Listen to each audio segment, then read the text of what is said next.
Buenos días. En el día de hoy, marzo 23, nos corresponde el devocional. La muerte es solo una puerta. Mejor es el buen nombre que el buen ungüento, y el día de la muerte que el día del nacimiento. Mejor es ir a una casa de luto que ir a una casa de banquete, porque aquello es el fin de todo hombre, y al que vive lo hará reflexionar en su corazón. Eclesiastés 7, 1 y 2. La muerte nos confunde. La tememos y aunque sabemos que es inevitable, nos gustaría no tener nada que ver con ella. Buscamos aislarnos de su realidad, subir el volumen de la música para ahogar el abrumador silencio que la acompaña. Nuestro rechazo hacia ella es entendible. La muerte es la realidad más difícil que podemos enfrentar.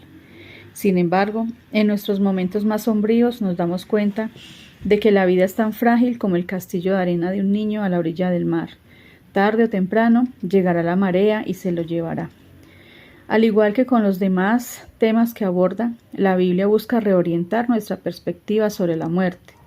Salomón, con toda la incomparable sabiduría que Dios le otorgó, en Primera de Reyes 3, 5 al 12, escribió que la muerte es el fin de todo hombre, y al que vive lo hará reflexionar en su corazón. Eclesiastés 7, 2. De la misma manera, Moisés nos dice que traer al corazón sabiduría viene de meditar en el número limitado de nuestros días sobre la tierra, que son como un suspiro, en el Salmo 90, del 9 al 12. Por eso aprendemos más sobre la realidad en un funeral, en una casa de luto, que de fiesta en una casa de banquete. Por tanto, aunque pudiera ser tentador intentar escondernos de la muerte, la sabiduría implica aceptar que debemos enfrentarla. De hecho, la clave para aprender a vivir se encuentra en aprender a morir. Nunca sabremos la razón de nuestro peregrinar espiritual hasta que nos encontramos cara a cara con la realidad de la muerte, porque la muerte nos espera a cada uno al final del camino. Si no consideramos nuestra propia muerte, terminaremos como alguno cuya lápida dice: aquí yace un hombre que partió de este mundo sin saber jamás por qué llegó a él. Así son los muchos que se pasan día tras día separados de Cristo, sin tener esperanza y sin Dios en el mundo. Efesios 2, 12. Sin embargo, si por la fe Dios te ha vivificado junto con Cristo, Efesios 2, 5, entonces has pasado del reino de la muerte a la tierra de los vivientes. Ahora puedes decir con Pablo: a Dios gracias que nos da la victoria por medio de nuestro Señor Jesucristo, en 1 Corintios 15, 57. Para ti la muerte ya no es un fingir que temer, sino la puerta a la plenitud del gozo. Salmo 16, 11. Y con esta perspectiva de tu último día, estarás listo para aprovechar al máximo este día y buscarás glorificar al Señor que ha triunfado sobre la muerte y que te conducirá aún más allá de ella. 1 Corintios 10:31. Para profundizar, Eclesiastés 7, del 1 al 7. Buenos días, amada familia en la fe. Hoy es marzo 23 y como lo decía mi esposa al leer el devocional, el título del devocional, La muerte es solo una puerta. Texto base es Eclesiastés 7, del 1 al 2. Mejor es la buena fama que el buen ungüento, y mejor el día de la muerte que el día del nacimiento. Mejor es ir a la casa del luto que a la casa del banquete, porque aquello es el fin de todos los hombres, y el que vive lo pondrá en su corazón.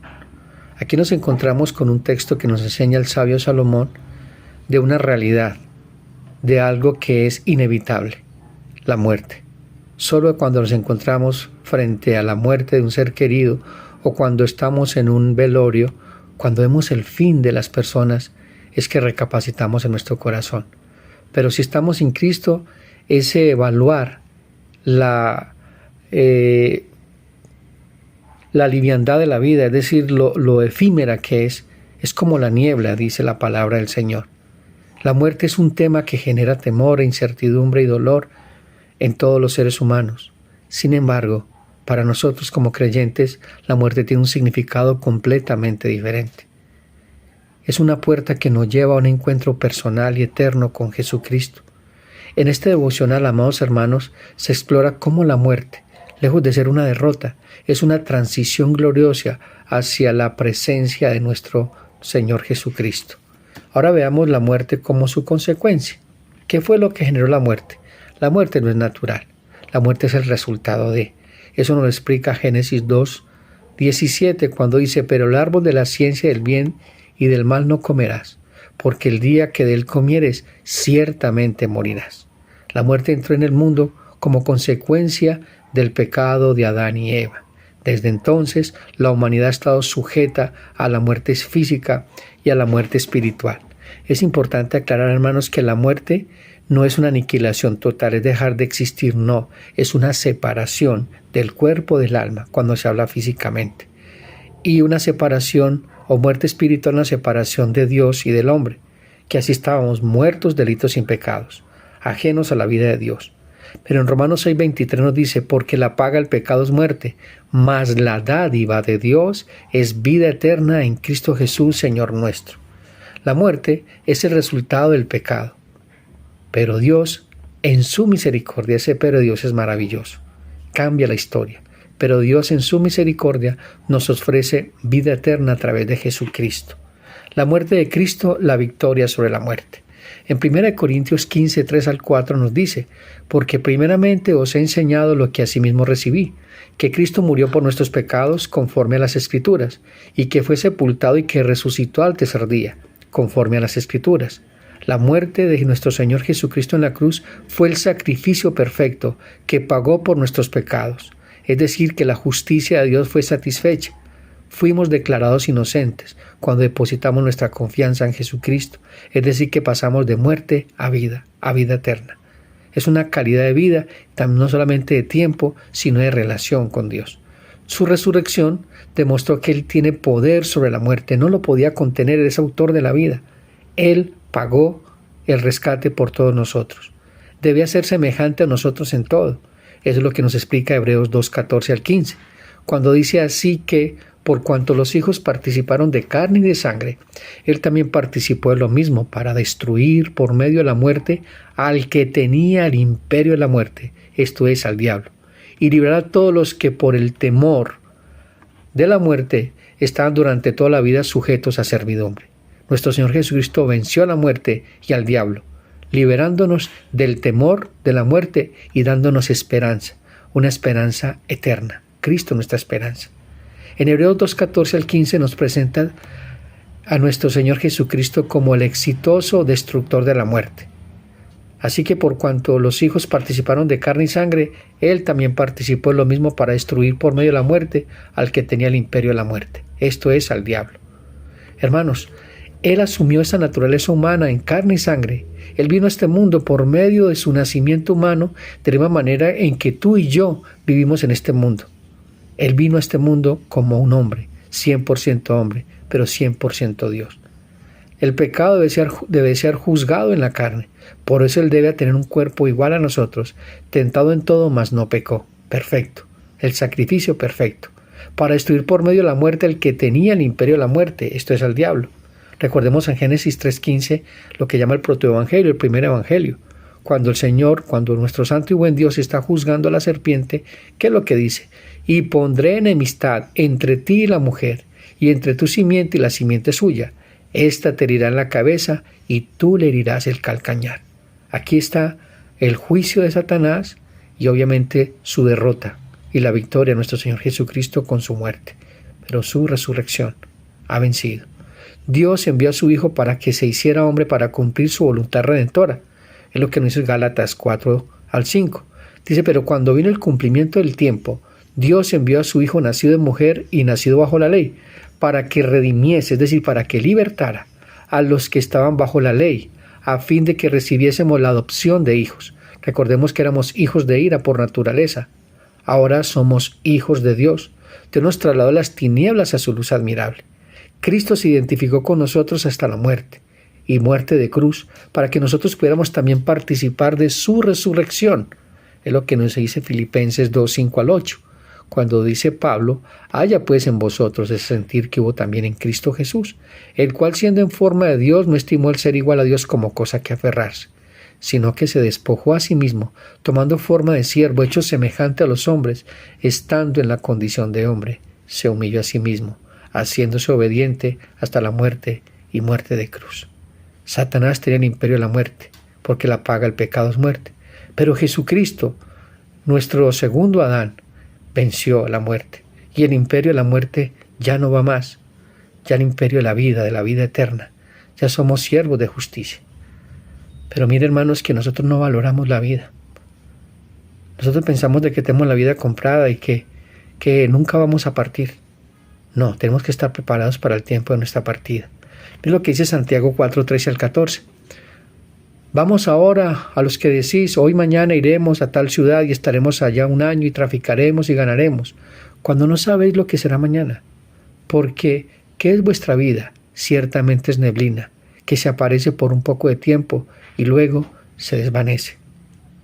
Hermanos, hay una verdad que debe estar presente en nuestra mente y que realmente le dará sentido a la vida de todo hombre, creyente o no creyente. Dice Hebreos 9:27, y de la manera que está establecido, es decir, decretado por Dios para los hombres, que mueran una sola vez y después de esto el juicio. No hay reencarnación, hay una sola vida y después vendrá un juicio. Eso es lo que le da sentido, propósito y dirección de la vida, porque todos terminaremos delante del gran trono blanco. Hermanos, el materialismo y la avaricia es la razón de vivir del común denominador de los hombres y centran su vida en el aquí y en el ahora, teniendo por tesoro este mundo. Y desafortunadamente es algo o una filosofía que ha venido permeando de manera dramática la iglesia, la mundanalidad. En Mateo 10:28 nos dice, no temáis al que mata el cuerpo, mas el alma no puede matar. Temed más bien a aquel que puede destruir el alma y el cuerpo en el infierno.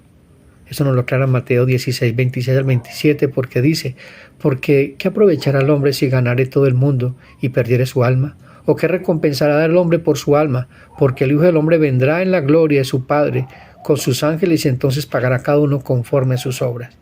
Esta es una realidad que no podemos evitar, así no pensemos en ella, pero ese día acontecerá. La muerte, queridos hermanos, como puerta para encontrarnos con Cristo. Filipenses 1:21 al 23 dice, porque para mí el vivir es Cristo y el morir es ganancia. Mas si el vivir en la carne resulta para mí en beneficio de la obra, no sé entonces qué escoger, porque de ambas cosas estoy puesto en estrecho, teniendo deseo de partir, estar con Cristo, lo cual es muchísimo mejor. Hermanos, para el apóstol Pablo, la muerte no era algo que temer, sino una oportunidad para estar con Cristo, lo cual es muchísimo mejor. Y ese debe ser nuestro anhelo. Pero mientras que eso pasa, glorifiquemos el nombre del Señor, vivamos para su gloria. Hagamos la voluntad de nuestro santo y buen Dios. Ocupémonos en lo que debemos ocuparnos, en el reino de los cielos y su justicia, no en las añadiduras. En 2 Corintios 5:8 nos dice, pero confiamos, y más quisiéramos estar ausentes del cuerpo y presentes al Señor. Es decir, directamente el día que tú cierres tus ojos y yo cierre mis ojos, estaremos delante de nuestro santo y buen Señor. Lo vemos en Lucas, cuando Jesús está hablando con el hombre en la cruz, que le dice, Señor, acuérdate de mí cuando vengas en tu reino. ¿Qué le dice el Señor Jesucristo? En verdad te digo que a partir de ahora estarás conmigo en el paraíso. La muerte física significa estar presente. La muerte física significa estar presente al Señor. Es un encuentro cara a cara con Jesucristo. Es lo que dice 2 Timoteo cuando Pablo está escribiendo su última carta al apóstol a Timoteo, pastor de Éfeso. Dice Pablo, 2 Timoteo 4, 6 al 8, porque yo ya estoy para ser sacrificado. El tiempo de mi partida está cercano. He peleado la buena batalla, he acabado la carrera, he guardado la fe. Por lo demás me está guardada la corona de justicia, la cual me dará el Señor, juez justo, en aquel día, el día del Señor. Y no solamente a mí, sino también a todos los que aman su venida. Todos aquellos que amamos la venida del Señor Jesucristo, debemos estar preparados para ese viaje, para partir, para que nos encontremos con nuestro Creador de la manera correcta, de la mano de nuestro Santo y buen Señor Jesucristo. Hermano, la resurrección es la esperanza eterna. Juan 11, 25 al 26 nos dice, Jesús le dijo, yo soy la resurrección y la vida. El que cree en mí, aunque esté muerto, vivirá, y todo aquel que vive y cree en mí, no morirá eternamente. Es una verdad y debo creerla. Jesús, nuestro Señor Jesucristo, promete que aquellos que creen en Él no morirán eternamente, sino que tendrán vida eterna. Así consoló el apóstol Pablo a los hermanos de Tesalónica, la iglesia en Tesalonicenses. Les dice, capítulo 4, versículo 3 al 14. Tampoco queremos, hermanos, que ignoréis acerca de los que duermen, para que no os entristezcáis como los otros que no tienen esperanza. Porque si creemos que Jesús murió y resucitó, así también traerá Dios con Jesús a los que murieron en Él. No sin Él, en Él, es decir, en Cristo, identificados con la vida y la muerte de nuestro Señor Jesucristo. Como cristianos, no debemos entristecernos como quienes no tienen esperanza, porque la resurrección de Jesús garantiza nuestra resurrección. Y eso es claro, mis amados hermanos. ¿Por qué el apóstol Pablo consideraba tan esencial la fe en la resurrección de Jesús? ¿Qué grandes valores y verdades conserva? Es la demostración de hechos fundamentales que cambian radicalmente, hermanos, el concepto de la vida aquí y en el más allá. Al resucitar Cristo físicamente, Cristo triunfó sobre el pecado, sobre la muerte para con todos los que confiamos en Él. Recibamos nueva vida en este mundo y vida eterna en el mundo venidero. Así como un día resucitaremos, así también un día este mundo será restaurado. Pero aquellos que no confíen en Cristo recibirán la muerte eterna, y es una verdad. Esa es la centralidad del Evangelio. Predicar la vida eterna, predicar el arrepentimiento de pecados, volvernos al Señor para evitar la muerte eterna y ser lanzados al lago de fuego. La resurrección demuestra que la verdad es más fuerte que la mentira, amados hermanos. El Señor Jesús trajo la verdad acerca de Dios y en la condición que se encontraba el hombre. Sus enemigos procuraban su muerte porque no querían que desapareciera su religión, que se había convertido en una carga para el pueblo y un tropiezo para aquel mundo que estaba perdido. El hecho de que Jesús vive hoy significa que es poderoso para salvar hoy. Este fue el argumento de Pablo en 1 Corintios capítulo 15, donde él defiende la verdad de la resurrección, dando una explicación que el evangelio cristiano depende de ella. 1 Corintios 15, 14 al 19. Y si Cristo no ha resucitado, vana entonces es nuestra predicación, y vana también la fe de cada uno de ustedes. Y si Cristo no ha resucitado, la fe de ustedes es falsa, todavía están en sus pecados. Entonces también los que han dormido, han muerto en Cristo, están perdidos. Si hemos esperado en Cristo para esta vida solamente, somos de todos los hombres los más dignos de lástima. Pablo explica, mis hermanos, que la resurrección no es solo una parte fundamental del Evangelio, sino que es lo que une y sostiene cada parte del Evangelio. Sin la resurrección, los cristianos creeríamos en vano y no tendríamos esperanza. Pero Cristo ha resucitado y ahora tenemos la esperanza del perdón de nuestros pecados, el derecho de estar, por causa de Cristo, bien delante de Dios, es decir, perdonados, amados, justificados, y esperemos que Él venga para ser glorificados eternamente. Y la vida eterna por medio de Cristo. La resurrección de Cristo, de Jesús, demuestra que venció la muerte. La muerte es el enemigo de la humanidad y el castigo justo por los pecados de cada uno de nosotros. Es lo que dice Romanos 6:23, porque la paga del pecado es muerte. Cristo resucitó, porque la muerte no podía tenerlo. Tenemos que temer al castigo que viene después de la muerte si estamos sin Cristo. Es lo que dice 1 Corintios 15, 55 al 57. ¿Dónde está, oh muerte, tu victoria? ¿Dónde, oh sepulcro, tu aguijón? El aguijón de la muerte es el pecado, y el poder del pecado es la ley. Pero a Dios gracias, que nos da la victoria por medio de nuestro Señor Jesucristo. Por eso somos más que vencedores. Mediante Cristo, amados hermanos, el tiempo de la resurrección ha irrumpido sobre nosotros. Aquel que cree en el Hijo de Dios ha pasado de muerte a vida. La resurrección de Cristo significa que Él juzgará al mundo con justicia. Por tanto, habiendo pasado por alto los tiempos de ignorancia, Dios declara a todos los hombres en todas partes que se arrepientan, porque Él ha establecido un día en el que juzgará al mundo en justicia por medio de hombres a quien Él ha asignado, habiendo presentado pruebas a todos los hombres cuando resucitó entre los muertos, ¿a quién? A Jesucristo. Hechos 17, 30 al 31. Un día todas las personas del mundo serán juzgadas por las cosas que han hecho. Los que no creen serán responsables de su desobediencia contra Dios, enfrentando la condenación de Dios y la muerte eterna, siendo enviados al infierno. Los creyentes serán responsables delante de Dios por las cosas que han hecho y serán recompensados en los cielos según las obras como creyentes. Hermanos, la actitud del cristiano ante la muerte. Salmo 23:4 dice: aunque ande en valles, sombras y muerte, no temeré mal alguno, porque tú estarás conmigo. Tu vara y tu callado me infundirán aliento. Cada uno de nosotros podemos enfrentar la muerte sin temor, sabiendo de que Dios está con nosotros y que ese es el tiquete para encontrarnos con el Rey de Gloria. Como decía el apóstol Pablo, para mí el vivir es Cristo y el morir es ganancia. Hermanos, la muerte no puede separarnos de Dios, como dice Romanos 8, 38 y 39, por lo cual estoy seguro de que ni la muerte, ni la vida, ni ángeles, ni principados, ni potestades, ni lo presente, ni lo porvenir, ni lo alto, ni lo profundo, ni ninguna otra cosa creada nos podrá separar del amor de Dios que es en Cristo Señor, Jesús, Señor nuestro. Ni siquiera la muerte puede separarnos del amor de Dios. ¿Por qué? Porque la muerte ha sido vencida. Hermanos, la muerte, es decir, la separación de este cuerpo, del alma, es el comienzo de la eternidad.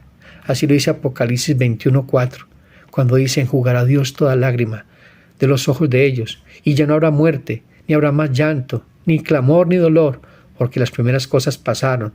En la eternidad la muerte será abolida, y los creyentes experimentaremos plenitud de gozo en la presencia de nuestro buen y Salvador Dios. En Juan 14:2-3 nos dice: en la casa de mi Padre muchas moradas hay, y si así no fuera, yo lo hubiera dicho. Voy pues a preparar lugar para vosotros, y si me fuere y os prepararé el lugar, vendré otra vez. Cristo viene, y dice: os tomaré a sí mismos, para que donde yo estoy, vosotros también estéis. Es una promesa, y debemos creerla, amados hermanos. Jesús está preparando un lugar para nosotros en el cielo, donde estaremos con Él para siempre. Es lo que dice Apocalipsis 21:1-4. Y vi un cielo nuevo y una tierra nueva, porque los primeros cielos y la primera tierra pasaron, y el mar ya no existía más. Y yo, Juan, vi la santa ciudad, la nueva Jerusalén, descender del cielo de Dios, dispuesta como una esposa ataviada para su marido, y una gran voz del cielo que decía: he aquí el tabernáculo de Dios con los hombres, y Él morará con ellos, y ellos serán su pueblo. Dios mismo estará con ellos como su Dios. Y como decíamos ahora, enjugará Dios toda lágrima a los ojos de ellos, y ya no habrá muerte, ni habrá más llanto, ni clamor, ni dolor, porque las primeras cosas pasaron. Hermanos, la muerte para el cristiano no es el final. Es una puerta que nos lleva a un encuentro glorioso con Jesucristo, nuestro Señor. A través de su muerte y su resurrección, Jesús ha transformado la muerte en una transición hacia la vida eterna. Esta verdad nos da esperanza, consuelo y un propósito para vivir cada día con la certeza de que al final de nuestra jornada terrenal nos espera un encuentro cara a cara con nuestro Salvador. ¿Cómo te preparas para ese encuentro con Cristo? ¿Vives con la seguridad de que la muerte no es el final, sino el comienzo de la eternidad? ¿Cómo puedes compartir esta esperanza con otros que temen a la muerte? La muerte no es algo que debamos temer, porque en Cristo es una puerta que nos lleva a la presencia eterna. Este es el devocional para el día de hoy. Meditemos, amados hermanos, hoy es el día del Señor. Tenemos muchos motivos para darle gracias al Señor. Nos ha librado de la muerte, nos ha librado del juicio final, nos ha dado vida eterna, nos ha hecho hijos, herederos de Dios, coherederos con Cristo. Alabado sea el nombre de nuestro santo y buen Dios. Hermanos, este es el devocional para el día de hoy. De esos para leer la Biblia en un año, Proverbios 3-5 y 1 Corintios 15, 1-28. Dios me los bendiga, bendecido día el Señor tengan hoy. Un abrazo fuerte.